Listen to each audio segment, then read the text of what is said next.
Hey guys, இன்னையிலேருந்து நாம் ஒரு புது கொரியன் ட்ராமா பார்க்க போகிறோம். ட்ராமாவோட பேர் ஃபாலிங் ஃபார் இன்னசென்ஸ். ரொம்ப நாளைக்கு அப்புறம் ஒரு செம்மையான ஃபீல் குட் ட்ராமா. ஸ்டார்டிங்கில் ரொம்ப ரகடாக இருக்கிற நம்ம ஹீரோ சீரியல் முடியும் போது அவ்வளோ சாஃப்ட் ஆகிடுவான். அதுக்கு காரணம் லவ் மட்டும் கிடையாது, அவனுக்கு ஹார்ட் டிரான்ஸ்பிளான்ட் பண்ணுவாங்க. அதுலேருந்து அவனோட வாழ்க்கையே கொஞ்சம் கொஞ்சமாக மாறும். நான் பொதுவாக எல்லா ட்ராமாவையும் செலக்ட் பண்ணும்போது ரிவ்யூவையும் கண்டிப்பாக பார்ப்பேன். சில ட்ராமாலாம் ஸ்டார்டிங் நல்லா இருக்கும், அப்புறம் எண்டிங் நல்லா இருக்காது, அப்படிலாம் இருக்கும். ஆனால் இந்த ட்ராமாக்கு ரிவ்யூ ரொம்பவே பாசிட்டிவாக தான் இருந்துச்சு. அதனால தான் செலக்ட் பண்ணியிருக்கேன். நீங்களும் ஃபர்ஸ்ட் எபிசோட் பார்த்துட்டு எப்படி இருந்துச்சுன்னு கண்டிப்பாக கமெண்ட் பண்ணுங்க. சரி வாங்க இப்போ இந்த ட்ராமாக்குள்ளே போகலாம். எபிசோட் ஸ்டார்டிங்கில் ஸ்ட்ரெச்சரில் வச்சு ஒருத்தனை ஹாஸ்பிட்டலுக்கு கூட்டிகிட்டு வராங்க. அவன் தலையில் அடிபட்டிருக்கு. இவன் தான் நம்ம ட்ராமாவோட ஹீரோ. இப்ப ஹீரோ வாய்ஸ் ஓவர்ல ஒரு விஷயத்த சொல்றான். எனக்கு இந்த விதி, கடவுள், அதிசயம் அதுல எதுலையுமே நம்பிக்கை கிடையாது. ஏன்னா என்னோட வாழ்க்கையில நான் அந்த அளவுக்கு கஷ்டப்பட்டிருக்கேன் அப்படின்னு சொல்லிட்டு இருக்கும்போது அவனை அப்படியே ஐசியூக்கு கூட்டிட்டு போய் ஒரு பெட்ல அட்மிட் பண்றாங்க. அவனை பாக்குறதுக்கு ஒரு பொண்ணும் பையனும் வேகமா வராங்க. இப்ப திரும்பவும் வாய்ஸ் ஓவர். ஆனா அன்னைக்கு நைட்டு கடவுள் அவரோட விளையாட்ட ஆரம்பிச்சிருக்காரு அப்படின்னு சொல்லிட்டு அவன் பக்கத்துல அன்கான்சியஸா கிடக்குற ஒரு ஆளை பாக்குறான். அப்படியே அவனோட கண்ணு மூடிடுது. இப்ப அப்படியே இங்க கட் பண்ணி ஒரு வாரத்துக்கு முன்னால போக போறோம். இப்பதான் ஹீரோயினோட இன்ட்ரோடக்ஷன். நம்ம ஹீரோயின் ஹெர்மியா அப்படின்ற கம்பெனி சேர்மனோட பிஏ. ரொம்ப ரொம்ப சுறுசுறுப்பான ஆளு. எல்லா விஷயத்தையுமே கரெக்டா நேரத்துக்கு சரியா செஞ்சு முடிப்பா. இப்ப இவ வேலை பார்த்துட்டு இருக்கிற அந்த ஹெர்மியான்ற கம்பெனி ஒரு பெரிய சர்ச்சைக்குள்ள மாட்டிக்கிச்சு. என்னன்னா இந்த கம்பெனி ஒரு காஸ்மெட்டிக்ஸ் தயாரிக்கிற கம்பெனி. அவங்க தயாரிச்ச மாய்ஸ்சரைசிங் கிரீம்ல உடம்புக்கு கேடான கெமிக்கல் ஏதோ இருக்குன்ற மாதிரி தெரிய வந்திருக்கு. அது நியூஸ்லலாம் வந்து அதனால இப்ப அந்த கம்பெனிக்கு பெரிய பிரச்சனை. உடனே போர்ட் மீட்டிங் நடக்க போகுது. அதுவும் ரகசியமா. ஹீரோயின் தான் சேர்மனுக்கே பிஏ. அவ மித்த போர்ட் டைரக்டருங்களோட பிஏவெல்லாம் கூப்பிட்டு சீக்கிரட்டா போர்ட் மீட்டிங் நடக்க போகுது. இந்த விஷயம் வேற யாருக்குமே தெரியக்கூடாது. யாராவது கேட்டாங்கன்னா டைரக்டருக்கு உடம்பு சரியில்லை, வெக்கேஷனுக்கு போயிருக்காரு அப்படி இப்படின்னு சொல்லி சமாளிச்சுட்டு உடனே அவங்க டைரக்டர்ஸை கூட்டிட்டு வாங்க அப்படின்னு எல்லாருக்குமே சொல்லி அனுப்புறா. அடுத்த கொஞ்ச நேரத்திலே போர்ட் ஆஃப் டைரக்டர்ஸ் மீட்டிங் ஆரம்பிச்சிடுச்சு. நடுவில் உட்காந்துருக்கிறார்ல இவர் தான் சேர்மன். அவர் அங்க உள்ளவங்க கிட்டலாம் என்ன இது வெளியில ஏதோ பரவிட்டு இருக்க, என்ன விஷயம்னு கத்துறாரு. அப்போ ஒரு டைரக்டர் அதெல்லாம் ஒன்றும் இல்லை சேர்மன், நீங்க எதுவும் பெருசா எடுத்துக்காதீங்க, நாம எல்லாத்தையுமே சீக்கிரமா சரி பண்ணிடலாம் அப்படின்னு சமாதானப்படுத்தும் போது பக்கத்துல இன்னொருத்த உட்காந்துருக்கான். இவனும் ஒரு முக்கியமான கேரக்டர். இவனோட பேரு லீ. இந்த லீயும் ஒரு போர்ட் ஆஃப் டைரக்டர் தான். அவன் இருந்துட்டு இல்ல சேர்மன் இது பெரிய பிரச்சனை தான், ஆனா இதை விட இன்னொரு பெரிய பிரச்சனை இருக்கு அப்படின்னு அவன் ஒரு விஷயத்த சொல்றான். என்னன்னா கோல்டு பார்ட்னர்ஸ் அப்படின்னு ஒரு ஃபினான்ஸ் கம்பெனி இருக்கு. அவங்க இந்த உலகத்திலேயே ரொம்ப பெரிய கம்பெனியா. அந்த கம்பெனி இந்த ஹெர்மியாவோட பாண்ட்ஸை கொஞ்சம் கொஞ்சமா வாங்கி இப்ப ஹெர்மியாவோட பெரிய இன்வெஸ்டர் ஆயிட்டாங்க. 3 வருஷத்துக்கு முன்னால ஹெர்மியால இருந்து கோல்டு பார்ட்னர்ஸ் கிட்ட இன்வெஸ்ட்மெண்ட் கேட்டிருப்பாங்க. அப்படின்னா அந்த கோல்டு பார்ட்னர்ஸ் மெதுவா இன்ஃபர்மேஷன் எல்லாம் எடுத்து கொஞ்சம் கொஞ்சமா பாண்ட் வாங்கி இந்த கம்பெனியோட பெரிய ஷேர் ஹோல்டரா ஆக பாக்குறாங்க. இதெல்லாம் இந்த லீ சொல்ல சேர்மன் உடனே எல்லாம் தெரியுதுல, அவங்க மேல இல்லீகலா பாண்ட் வாங்கினாங்கன்னு கேஸ் போட வேண்டியதானே அப்படின்னு சொல்றாரு. ஹெர்மியாவோட லீகல் டீம் இது சம்பந்தமா வேலை பார்த்துட்டு தான் இருக்காங்க. ஆனா கோல்டு பார்ட்னர் சாதாரண கம்பெனி கிடையாதான். அதனால எந்த விஷயமும் சரியா ஒர்க் அவுட் ஆகல. அதுக்கு ஒரே ஒரு ஆள் தான் காரணமா. அது வேற யாரும் கிடையாது, நம்ம ஹீரோ தான். நம்ம ஹீரோ ஃபர்ஸ்ட் 2-3 எபிசோட்ல இறக்கமே இல்லாத ஆளா இருந்திருப்பான். ஆனாலும் ஹீரோன்னு தான் சொல்லி ஆகணும். நம்ம ஹீரோ எப்படி ஆளுன்னு பாத்தீங்கன்னா கார்பரேட் உலகத்துல உள்ள சீரியல் கில்லர் மாதிரியா. அந்த கோல்டு பார்ட்னர்ஸ் ஒரு கம்பெனியை அவங்க வசப்படுத்தணும்னு நினைச்சிட்டாங்கன்னா இன்வெஸ்ட் பண்ற மாதிரி பண்ணி அப்புறம் அந்த கம்பெனியில உள்ள எல்லாரையுமே வேலையில இருந்து எடுத்து மெதுவா அந்த கம்பெனியவே அழிச்சிடுவாங்களாம். இந்த மாதிரி கொடூரமான வேலையெல்லாம் நம்ம ஹீரோ சூப்பரா பண்ணுவான் போல. அவனையும் சோசியோபாத் அப்படின்னு சொல்றாங்க. நமக்கு சைக்கோபாத்னா என்னன்னு தெரியும். அது என்ன சோசியோபாத்னு பாத்தீங்கன்னா இப்போ ஒருத்தர் கஷ்டப்பட்டுட்டு இருக்கும்போது கூட அவனுக்கு அவங்க கஷ்டப்படுறாங்கன்றது புரியாதான். மேலும் மேலும் அவங்கள காயப்படுத்தணும்னு தான் நினைப்பானா. லஞ்ச் சாப்பிடுற கேப்ல கூட 1,00,000 பேரோட வேலையை பறிப்பானா. அந்த அளவுக்கு ஈவு இறக்கமே இல்லாத ஒரு ஆளு. இந்த விஷயத்தெல்லாம் லீ சொல்லிட்டு இருக்கும்போது ஹீரோயின் உள்ள வந்து சேர்மன் உங்களை பாக்குறதுக்கு கோல்டு பார்ட்னர்ஸ்ல இருந்து ஆளுங்க வரப்போறாங்க அப்படின்றது இன்ஃபார்ம் பண்றா. யாரா வர்றதுன்னு பார்த்தா நம்ம ஹீரோ தான். ஹீரோ கூடவே இன்னும் 2 பேர் இருப்பாங்க. ஃபர்ஸ்ட் சீன்ல கூட அவனை ஐசியூல அட்மிட் பண்ணப்ப வந்தாங்கல்ல ஒரு பையனும் பொண்ணும், அவங்க தான். அதுல அந்த பையன் ஹீரோவோட ஃப்ரெண்டு தான், பிஏவா இருக்கான். அந்த பொண்ணு கோல்டு பார்ட்னர்ஸோட ஒரு டைரக்டராவே இருக்கா. ஹீரோ ஒரு டீமை கூப்பிட்டுட்டு ஹெர்மியாக்குள்ள வந்து சீக்ரெட் போர்ட் ஆஃப் மீட்டிங் நடக்கிற ரூம் கிட்டே வந்துட்டான். வெளியில ஹீரோயின் அப்புறம் அவ கூட ஒரு 3 பிஏ 4 பேர் நிக்கிறாங்க. ஹீரோ குரூப்பா வந்ததும் அப்பாயின்மெண்ட் வாங்கினீங்களா, பாச காட்டுங்க அப்படின்னு ஹீரோயின் கேட்கிறா. எது பாசா, நாங்க யாருன்னு தெரியும்ல, மரியாதையா வழி விடு அப்படின்னு ஹீரோ சொல்லும்போது அப்பாயின்மெண்டோட பிச்சைக்காரன் வந்தா கூட நான் வழி விடுவேன், ஆனா அப்பாயின்மெண்ட் இல்லாம பிரைம் மினிஸ்டரே வந்தாலும் உள்ள போக முடியாது. 3 நாளைக்கு முன்னாடியே அப்பாயின்மெண்ட் வாங்கணும், வாங்கிட்டு தான் உள்ள வர முடியும் அப்படின்னு சொல்றா.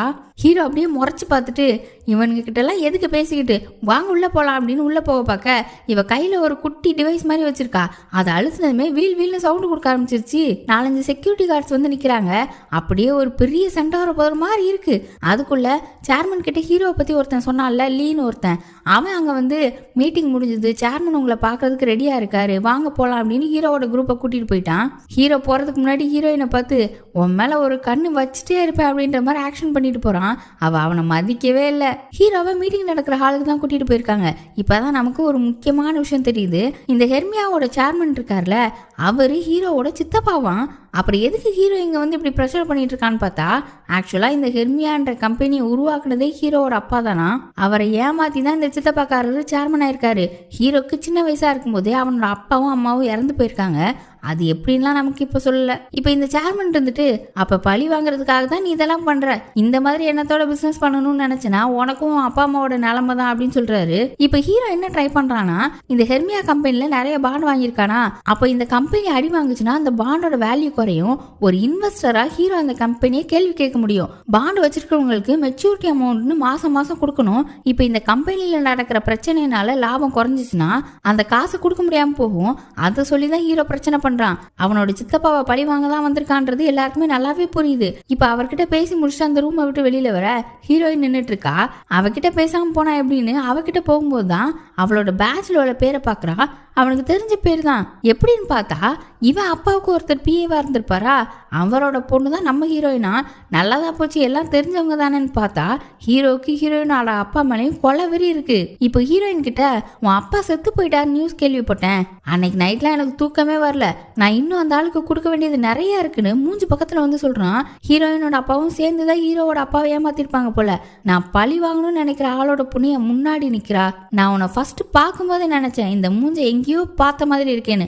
உன் அப்பாவோட அதே கண்ணு மூக்கு, என் சித்தப்பனுக்கு அவர் காட்டுற கேவலமான விசுவாசம், நீயும் அப்பாவை மாதிரினா நம்பிக்கை துரோகம் பண்ணுவதானே அப்படின்னு கேட்குறான். அதுக்காக நான் என்னோட பெத்தவங்க கிட்ட இருந்து நல்ல விஷயங்களை மட்டும்தான் எடுத்துப்பேன்னு சொல்றா. பாப்போம், இனிமே அடிக்கடி சந்திக்கத்தானே போறோம் அப்படின்னு மிரட்டுற மாதிரியே பேசுறான். இவ தைரியமா அவன்கிட்ட பதிலெல்லாம் பேசுறா. ஆனா உள்ளுக்குள்ள அவ்வளோ பயம். இப்ப அவன் பேசி முடிச்சுட்டு போனதும் அந்த பில்டிங்கோட மொட்டை மாடியில போய் நின்றுட்டு இருக்கா. அப்ப அங்க லீவ் வரான். இவன் எதுக்கு ஃபர்ஸ்ட்ல இருந்தே அவன் இவன் அப்படின்னு சொல்றேன்னு பாத்தீங்கன்னா, இவன் ஹீரோயினோட ஃப்ரெண்டு தான். இவங்க 2 பேரும் சின்ன வயசுல இருந்தே ஒன்னாதான் வளர்ந்துருப்பாங்க. ஹீரோயினுக்கு பதட்டம் ஆயிட்டா ஒழுங்காவே ஜீரணம் ஆகாதான், அதனால மருந்து சாப்பிடுன்னு லீ சொல்றான். அவளும் அதெல்லாம் நான் பாத்துக்கிறேன், இந்த விஷயத்த என்னோட பாய் ஃப்ரெண்டு கிட்ட நீ சொல்லவே கூடாதுன்னு சொல்றா. ஆமாங்க, ஹீரோயினுக்கு பாய் ஃப்ரெண்ட் இருக்கான். அவன் ஒரு டிடெக்டிவ். இப்போ ஒரு 3 நாளா ஒரு குற்றவாளியை பிடிக்கிறதுக்கு தான் சுத்திட்டு இருக்கானா. ஹீரோயின் கிட்ட கூட ஒழுங்கா பேசல அப்படின்னு சொல்லிட்டு இருக்கா. அப்ப அப்படியே நமக்கு பாய் ஃப்ரெண்டை காட்டுறாங்க. இவனோட கேரக்டர் எப்படின்னு பாத்தீங்கன்னா ரொம்ப ரொம்ப ஜாலியான ஆளு. அப்படியே நம்ம ஹீரோக்கு ஆப்போசிட்டா இருக்கிறவன் கூட சொல்லலாம். குற்றவாளியை துரத்திட்டு இருக்கும்போது கூட டேய் நில்லுடா, அண்ணன் உன்னை பார்க்காம சாப்பிடாம தூங்காம கூட இருக்கேன் அப்படின்னு ஃபன் பண்ணிட்டே தான் துரத்துறான். இவனுக்கு ஒரு ஜூனியர் லேடி டிடெக்டிவ் ஒருத்தங்க இருக்காங்க. 2 பேரும் சேர்ந்துதான் இப்போ ஒரு குற்றவாளியை துரத்திட்டு போறாங்க. அவன் சிக்கவே மாட்டேங்கிறான். ரொம்ப தூரம் ஓடி ஒரு பார்க்கிங்க்கு போய் காருக்குள்ள ஏறி காரை வச்சு தப்பிச்சு போலான்னு பாக்குறான். ஹீரோயினோட பாய் ஃப்ரெண்ட் அந்த காருக்கு எதிர்த்தாப்புல போய் நிக்கிறான். அந்த குற்றவாளி காரை நிறுத்துற மாதிரியே தெரியல. உடனே அந்த ஜூனியர் அசிஸ்டன்ட் பக்கத்துல இருந்த இன்னொரு காரை எடுத்து அந்த குற்றவாளியோட காரை இடிச்சு நிறுத்திட்டாங்க. வண்டியை எடுக்க முடியலன்னதும் அவன் ஒரு கோல்ஃப் பேட் எடுத்து ஹீரோயினோட பாய் ஃப்ரெண்ட் அடிக்கிறதுக்காக வரான். ஹீரோயினோட பாய் ஃப்ரெண்டால அவன் கிட்டவே போக முடியல. பேட்டை சொல்லட்டிட்டே இருக்கான். இப்ப என்னதான் பண்றதுன்னு ஹீரோயினோட பாய் ஃப்ரெண்ட் யோசிச்சுட்டு கையில ஒரு காஸ்ட்லியான வாட்ச் கட்டியிருப்பான். அதோட விலை 16 லட்சம் கிட்டையான். அதை கலட்டி டே இங்க பாரு, இது காஸ்ட்லியான வாட்ச், இதுக்கு மட்டும் எதுவும் ஆயிடக்கூடாதுன்னு சொல்லிட்டு டப்புனா தான் அந்த குற்றவாளி பக்கமா தூக்கி போடுறான். அந்த குற்றவாளியும் ஐயோ இவ்வளோ மதிப்புள்ள வாட்சா, அதுக்கு எதுவும் ஆகக்கூடாதுன்னு அப்படியே கையில இருக்கிற பேட்டை கீழே போட்டுட்டு அந்த வாட்சை கேட்ச் பிடிக்கிறான். உடனே ஹீரோயினோட பாய் ஃப்ரெண்ட் அவனை அடிச்சு பிடிச்சி போலீஸ் வண்டியில ஏத்திட்டான். அந்த வாட்ச் ஒன்றும் அவ்வளோ காஸ்ட்லியும் கிடையாது போல. கேட்டதுமே குற்றவாளி அப்செட் ஆயிட்டான். இப்போ அந்த ஜூனியர் டிடெக்டிவ் சார் டைம் ஆயிடுச்சு, நீங்க இப்போ போனாதான் சரியா இருக்கும், நீங்க ஃபர்ஸ்ட் போங்க, நானும் பின்னாடியே வந்துடுறேன்னு சொல்றாங்க. என்ன விஷயம் எதுக்குன்னு நமக்கு தெளிவா சொல்லல. ஹீரோயினோட பாய் ஃப்ரெண்டும் சரி சரி நான் சீக்கிரமா கிளம்பி போறேன், நீ இவனை ஸ்டேஷன்ல ஒப்படைச்சிட்டு வந்துரு அப்படின்னு சொல்லிட்டு ஓடுறான். இப்போ அன்னைக்கு நைட் ஆயிடுச்சு. ஹீரோயினுக்கு கால் பண்ணி ஒரு இடத்துக்கு வர சொல்றான். அவளுக்கு அது எந்த இடம்னே தெரியல. சரி நான் பக்கத்துல கேட்டு விசாரிச்சுட்டு வரேன் அப்படின்னு சொல்லி நடந்து வந்துட்டு இருக்கும்போது அந்த ஜூனியர் டிடெக்டிவும் இன்னொரு ஆளும் வந்து உங்களை நாங்க அரெஸ்ட் பண்றோம், எங்க கூட வாங்கன்னு ஒரு குடோனுக்குள்ள கூட்டிட்டு போறாங்க. அது வேற இருட்டா இருக்கு. இவ என்ன பண்றீங்கன்னு முழிச்சிட்டு நிற்கும் கேட்கும்போது, ஒருத்தரோட மனசை நீங்க திருடிட்டீங்க, அந்த குற்றத்துக்காக உங்களை நாங்க அரெஸ்ட் பண்றோம், நாங்க கேட்குற கேள்விக்கெல்லாம் நீங்க ஆமா மட்டும் தான் பதில் சொல்லணும், இதுக்கு நீங்க லாயர் கூட வச்சுக்கலாம் அப்படின்னு சொல்லும்போது லீ அங்க வந்து, நான் தான் உங்க லாயர், நீங்க குற்றவாளி தான், நானே சொல்றேன் அப்படின்னு சொல்றான். என்னடா ஏதோ பண்றானுங்களேன்னு பார்த்தா ஹீரோயினோட பாய் ஃப்ரெண்ட் ப்ரப்போஸ் பண்றதுக்காக இந்த செட்டப்பை ரெடி பண்ணியிருக்கான். இப்ப அப்படியே அந்த இடமே வெளிச்சம் ஆகுது. ஹீரோயினுக்கு பின்னால எக்கச்சக்க பேர் நிக்கிறாங்க. எதிர்த்தாப்புல ஸ்டேஜ்ல பாய் ஃப்ரெண்ட் நிக்கிறான். ஹீரோயினுக்காக ஒரு பாட்டு பாடுறான். ஹீரோயினுக்கு சந்தோஷமா இருக்கு, வெக்கமா இருக்கு, சிரிச்சுட்டே நிக்கிறா. இவங்க 2 பேருக்குமே சின்ன வயசுல இருந்தே பழக்கம் இருக்கு போல. இவன் பாட்டு பாடும்போது பேக்ரவுண்ட்ல நமக்கு இவங்க ஒன்னா வளர்ந்த 2-3 சீன்ஸ் எல்லாம் காட்டுறாங்க. கடைசியா பாட்டெல்லாம் பாடி முடிச்சு பாய் ஃப்ரெண்ட் வந்து என்னை கல்யாணம் பண்ணிக்கிறியா அப்படின்னு கேட்குறான். அவ எஸ் சொல்ல ப்ரப்போஸ் நல்லபடியாக முடிஞ்சுது. எல்லாருமே லைனாக கிளம்பிட்டு இருக்காங்க. ஹீரோயினோட பாய் ஃப்ரெண்ட் லீ 3 பேருமே ஒன்றா தான் வளர்ந்துருப்பாங்க போல. ஹீரோயினோட பாய் ஃப்ரெண்ட் லீ கிட்ட இந்த ட்ரெஸ் உனக்கு செம்மையா இருக்குடா அப்படின்னு சொல்லிட்டு அவனோட டையை அட்ஜஸ்ட் பண்ணி விடுறான். இப்போ எல்லாருமே அந்த இடத்த விட்டு கலையிறாங்க. லீ போகும்போது தான் தெரியுது அவன் ஹீரோயினுக்கு அஜீரணம் ஆயிருக்கும்னு டானிக்லாம் வாங்கிட்டு வந்திருக்கான். அதை அப்படியே குப்பையில் போட்டுட்டு போகிறான். இவனுக்கு ஹீரோயின் மேல எதுவும் க்ரஷோ என்னவோ. ஹீரோயினோட பாய் ஃப்ரெண்ட் ஹீரோயினை ஒரு வீட்டு முன்னாடி கூட்டிட்டு போய் நிறுத்துறான். இந்த மாதிரி ஒரு வீட்டில் வாழணும்னு தான் ஹீரோயினுக்கு ஆசையான். ஆனா இப்போதைக்கு வீடு வாங்குற அளவுக்கு காசு இல்லை. ஆனா இந்த வீட்டை பத்தி எல்லாமே அவன் விசாரிச்சு வச்சிருக்கான். ஓனர் மட்டும் கொஞ்சம் கோவக்காரறான். மற்றபடி வீடெல்லாம் நல்லா இருக்கும், நான் ஒரு வாட்டி உள்ளெல்லாம் போய் பார்த்துருக்கேன் அப்படின்னு சொல்றான். என்னோட சம்பளத்துல இந்த வீட்டை வாங்கணும்னா இன்னும் 10 வருஷம் ஆகும், நம்ம பிள்ளைங்க ஸ்கூலுக்கு போறதுக்கு முன்னால வாங்கிடலாம் அப்படின்னு சொல்லிட்டு ஒரு குட்டி டப்பா ஓபன் பண்றான். ப்ரப்போஸ் பண்ணணும்னா ரிங் வச்சு தானே ப்ரப்போஸ் பண்ணுவாங்க. அப்போ இது ரிங்கா இருக்கும்னு நினைச்சு அவளும் பாப்பா. ஆனா அது ஒரு பட்டர்ஃப்ளை ஹேர் பின். அதை மாட்டி விட்டுட்டு அவளோட மூக்கை டச் பண்ணி இந்த பூ என்னோடதுன்றதுக்காக தான் இந்த பட்டர்ஃப்ளை அப்படின்னு சொல்ல அவ ரிங் எங்கன்னு கேட்குறா. ஏம்மா உனக்கு நான் இவ்வளோ பண்ணியிருக்கேன், ரிங்கு கேட்குற அப்படின்னு சொல்ல சமாளிக்காத, ரிங்கை மறந்துட்டதானே அப்படின்னு 2 பேரும் மாற்றி மாற்றி சண்டை போட்டுட்டு இருக்க. இவங்க சத்தம் கேட்டு உள்ள இருந்து அந்த வீட்டு ஓனர் லேடி வெளியில வந்துட்டாங்க. டேய் நீங்கள் சண்டை போடுறதுக்கு ஏன் வீடு தான் கிடச்சிதா, நீ என்னடா மறுபடியும் இந்த பக்கம் வந்திருக்க அப்படின்னு சொல்லி அந்த அம்மா கத்த. இவங்க 2 பேரும் தெரிச்சு ஓடுறாங்க. அப்படியே இங்கே கட் பண்ணி ஹீரோவை காட்டுறாங்க. அவன் உட்காந்து பழசெல்லாம் நினச்சி பார்க்குறான். நமக்கு அப்படியே ஃப்ளாஷ்பேக்கில் காட்டுறாங்க. ஹீரோவோட அப்பா இறந்து போயிருக்காரு. அவருக்கு இறுதி சடங்கு நடக்கிற இடத்துல ஹீரோவோட அம்மா அந்த சித்தப்பாக்காரர்கிட்ட சண்டை போடுறாங்க. அதை குட்டி பையனா இருக்கிற நம்ம ஹீரோ பார்த்துட்டு இருக்கான். ஹீரோவோட அப்பா அந்த கம்பெனியில் உள்ள காசு திருடிட்டாருன்ற மாதிரி இறந்ததுக்கு அப்புறம் பழி போடுறாங்க. அதை பத்தி ஹீரோவோட அம்மா கேட்கும்போது இவங்க கிட்ட அந்த காசை கொடுத்து வச்சிருக்கிற மாதிரி சித்தப்பாக்காரர் ஹீரோவோட அம்மா மேலேயும் பழி போடுறாரு. இந்த மாதிரிலாம் நடக்கவும் ஹீரோவோட அம்மா கேஸ் போட்டிருப்பாங்க. அதுக்கு பொய் சாட்சி சொன்னது நம்ம ஹீரோயினோட அப்பா.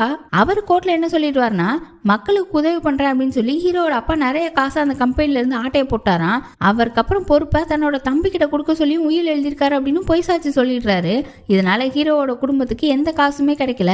எல்லாத்தையுமே சித்தப்பாக்காரரே ஆட்டையை போட்டாரு. இந்த விரக்தியிலே ஹீரோவோட அம்மாவும் தற்கொலை பண்ணிக்கிட்டாங்க.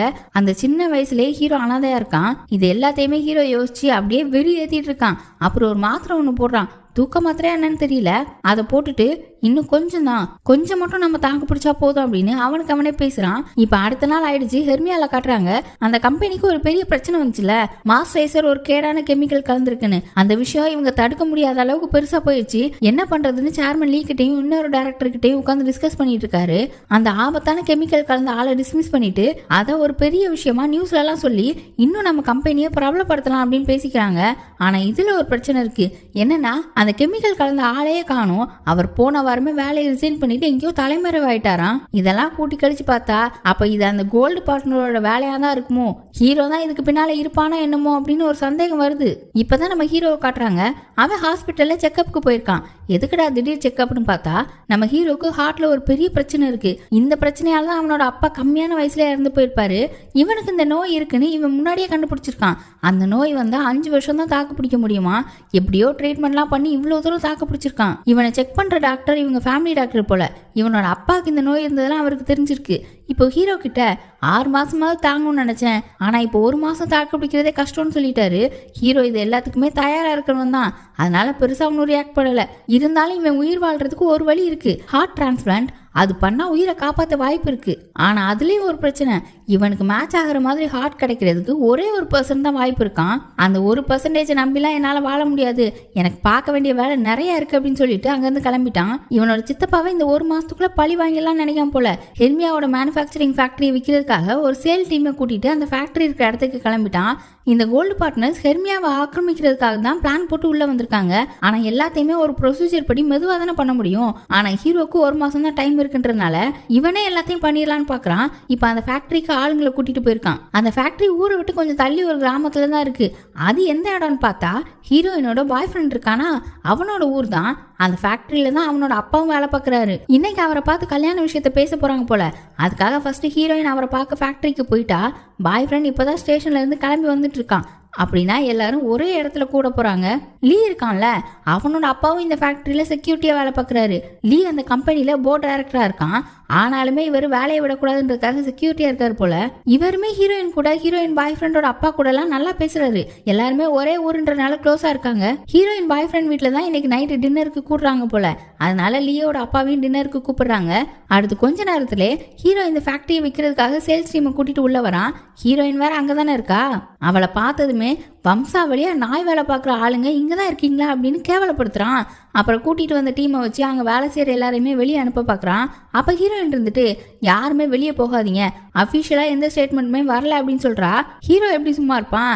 ஓ நீ அப்படி போறியா அப்படின்னு சொல்லிட்டு இன்னும் 3 நிமிஷத்துக்குள்ள யாரெல்லாம் இங்க இருந்து வெளியில போலையோ அவங்களுக்கு தான் முதல்ல வேலை போகும்னு சொல்லிட்டு வில்லத்தனமா சிரிக்கிறான். நீ எல்லாம் மனுஷனா இப்படி பண்ற அப்படின்னு கேட்கும்போது முதல்ல இங்க இருந்து வெளியே அனுப்ப வேண்டிய குப்பையே நீ தான். நீ மட்டும் இல்ல, இங்க இருக்கிற எல்லா குப்பையுமே வெளியே அனுப்பணும். அதை கூட்டி பெருக்கிறதுக்கு தான் நான் வந்திருக்கேன்னு ரொம்ப கேவலமா பேச ஆரம்பிக்கிறான். அப்ப அவன் தலையில ஒரு டப்பா வந்து விழுது. யாரான்னு பார்த்தா ஹீரோயினோட பாய் ஃப்ரெண்டு. ஹீரோ அடிக்கிறதுக்கு பாயிறான். அவன் அப்பாவும் ஹீரோயினும் தான் பிடிச்சிக்கிறாங்க. இந்த ஹீரோ வாயை வச்சுட்டு சும்மா இருக்க வேண்டியதானே, அகச்சப்பட வேண்டிய குப்பை இன்னும் நிறைய இருக்கு போலையே அப்படின்னு சொல்றான். ஹீரோயினோட பாய் ஃப்ரெண்டுக்கு செம்மையா கோவம் வந்துருச்சு.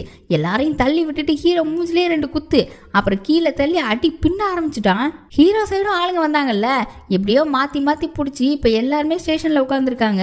ஹீரோயினோட பாய் ஃப்ரெண்ட் டிடெக்டிவ் தானே, அதனால அந்த ஸ்டேஷன்ல உள்ளவங்களே இவனுக்கு தெரிஞ்சிருக்கு.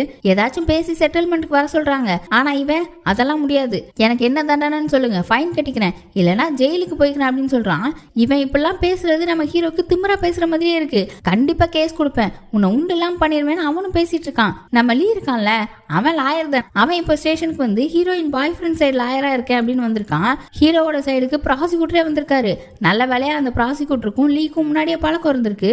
லீ அந்த ப்ராசிக்யூட்டரை தனியா கூட்டிட்டு போய் அவன் என்னோட ஃப்ரெண்டு தான், எப்படியாச்சும் உங்க பார்ட்டி கிட்ட பேசி கேஸ் எதுவும் வேணான்னு சொல்லுங்க, நம்ம ஒரு செட்டில்மெண்ட்டுக்கு வந்துக்கலாம் அப்படின்னு சொல்றான். இந்த ப்ராசிக்யூட்டர் ஓகேன்னு தான் சொல்றாரு. ஆனா அங்க இருந்து போகும்போது லீ அசிங்கப்படுத்துற மாதிரியே ஒரு விஷயம் சொல்றாரு. என்னன்னா லீ ஹெர்மியால ஒரு டைரக்டரா இருக்கான். ஆனா அவனுக்கு என்ன மாதிரி வேலைலாம் கொடுப்பாங்கன்னா, ஏதாவது இன்வெஸ்டர் வந்தா அவரை சந்தோஷப்படுத்துறதுக்கு பொண்ணுங்களை ரெடி பண்றது, இல்லைன்னா ஜட்ஜி வீட்டுக்கு ப்ராசிக்யூட்டர் வீட்டுக்குலாம் எடுபடி வேலை பார்க்கறதுக்குலாம் அனுப்புவாங்க. லீக்கு இதெல்லாம் பிடிக்காது. ஆனாலும் பதவிக்காக இதெல்லாம் பொறுத்துட்டு இருப்பான். இப்ப இந்த விஷயத்த லாயர் சொல்லி காட்டி எனக்கும் ஒரு நாள் ஆள் ரெடி பண்ணி கொடு அப்படின்னு நக்கல் பண்ணிட்டு போறாரு. உள்ள ஸ்டேஷன்ல ஹீரோக்கு மாத்திரை போடுற டைம் வந்துருச்சு போல. தனியா வெளியே போய் வாயில மாத்திரையை போட்டு நிக்கிறான். ஹீரோயின் பின்னால வந்து என்னோட பாய் ஃப்ரெண்டுக்காக நான் சாரி கேட்கிறேன், அவன் சாரி கேட்கிற டைப்லாம் கிடையாது அப்படின்னு ரொம்ப பவ்யமா பேசுறா. அவன் இருந்துட்டு மன்னிப்பே கேட்காதவனா எப்படி மன்னிக்க முடியும், அவன் என்ன அவ்வளோ பெரிய ஆளா அப்படி இப்படின்னு பேசுறான். ஹீரோயின் ரொம்ப பணிஞ்சு போய் பேசுவா. சரின்னு நான் மன்னிக்கிறேனே வச்சுப்போம், அதுக்கு நீ எனக்கு ஒரு விஷயம் பண்ணணும் அப்படின்னு சொல்றான். என்ன விஷயம்னு கேட்கும்போது அவளை ஒரு ரவுண்ட் அடிச்சுட்டு வேற என்ன நீதான் அப்படின்னு சொல்றான். அதுக்கப்புறம் என்ன பேசினாங்கலாம் காட்டல. இப்போ ஸ்டேஷன்ல எல்லாருமே பேசி அனுப்பி வச்சுட்டாங்க. ஹீரோயினும் லீயும் ஃபர்ஸ்ட் வெளியில வராங்க. லீ ஹீரோயின் கிட்ட நான் அவங்க சைடு ப்ராசிக்யூட்டர்கிட்ட பேசிட்டேன், செட்டில்மெண்ட்டுக்கு வரேன்னு தான் சொல்றாங்க, நீ நம்ம ஃப்ரெண்டு கிட்ட பேசி கன்வின்ஸ் பண்ணு, கேஸ் ஆயிடுச்சுன்னா அவனோட வேலையே போயிடும் அப்படின்னு சொல்றான். இப்பதான் பாய் ஃப்ரெண்ட் வரான். ஹீரோயின் லீ கிட்ட சரி நீ கிளம்பு, உனக்கு நிறைய வேலை இருக்குன்னு சொல்லிட்டு பாய் ஃப்ரெண்டு கிட்ட எதுவுமே பேசாம கோவமா இருக்கிற மாதிரி முன்னாடி நடந்து போக ஆரம்பிச்சிட்டா. பாய் ஃப்ரெண்டும் பின்னாலேயே கெஞ்சிட்டே வரான். ஹீரோயினுக்கு பாய் ஃப்ரெண்ட் மேல கோவம் தான், ஆனாலும் இவங்களுக்காக தானே அவன் கோவப்பட்டான். அது அவளுக்கு நல்லாவே புரியுது. நம்ம 2 பேருமே சேர்ந்து இதை சரி பண்ணுவோம் அப்படின்னு சொல்றா. அவனும் நீ என்கிட்ட இருந்து தப்பிச்சு போயிடலான்னு மட்டும் நினைக்காத, எப்பவுமே நான் உன்னை விடவே மாட்டேன் அப்படின்னு சொல்லிட்டு அவன் மூக்க தொடுறான். எப்பவுமே ஹீரோயினை கொஞ்சிட்டே இருப்பான், ரொம்ப கேரிங்கான ஆளு. அங்க ஹீரோவை காட்டுறாங்க. அவனுக்கு உடம்பு கொஞ்சம் கொஞ்சமா சரியில்லாம போயிட்டே இருக்கு. அவன் கூடவே பிஏ மாதிரி அவன் ஃப்ரெண்டு தானே இருப்பான்.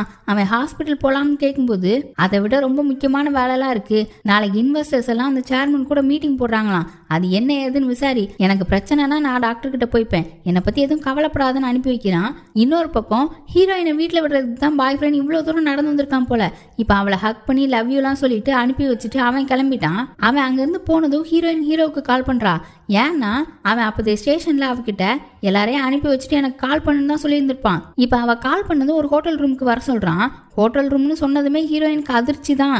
அங்க இவளோட பாய் ஃப்ரெண்ட் கொஞ்சம் தூரம் போனதுக்கு அப்புறம் தான் அவனுக்கு ஞாபகம் வருது, இவளுக்காக அஜீரணத்துக்கு மருந்து ஒன்று வாங்கிட்டு வந்திருப்பான் போல.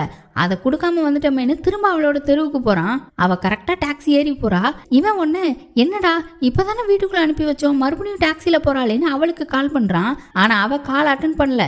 என்னவா இருக்கும் அப்படின்னு யோசிச்சுட்டே நிக்கிறான். ஹீரோ சொன்ன ஹோட்டலுக்கும் போயிட்டா. அது ஹீரோ தங்கியிருக்கிற ஹோட்டல் தான். ரூமுக்கு போய் காலிங் பெல் அழுத்திட்டு இன்டர்காம்ல நான் வந்திருக்கேன் அப்படின்னு சொல்ல அவனும் மெதுவா வந்து கதவை திறக்கிறான். திறந்து அவளை பார்த்ததும் அப்படியே மயங்கி அவ மேலேயே விழுந்துட்டான். அவனை பிடிச்சிட்டு அப்படியே கீழே உட்கார்றதோட இந்த எபிசோட் முடியுது. ஹீரோக்கு ஹார்ட்ல பிரச்சனை, டிரான்ஸ்பிளான்ட் பண்ணணும்னு சொன்னதுமே கதை எப்படி போகும் நான் கெஸ் பண்ணிட்டேன். நீங்க கெஸ் பண்ணியிருந்தா மறக்காம கமெண்ட் பண்ணுங்க. வீடியோ பிடிச்சிருந்தா லைக் பண்ணுங்க, ஷேர் பண்ணுங்க. Bye by.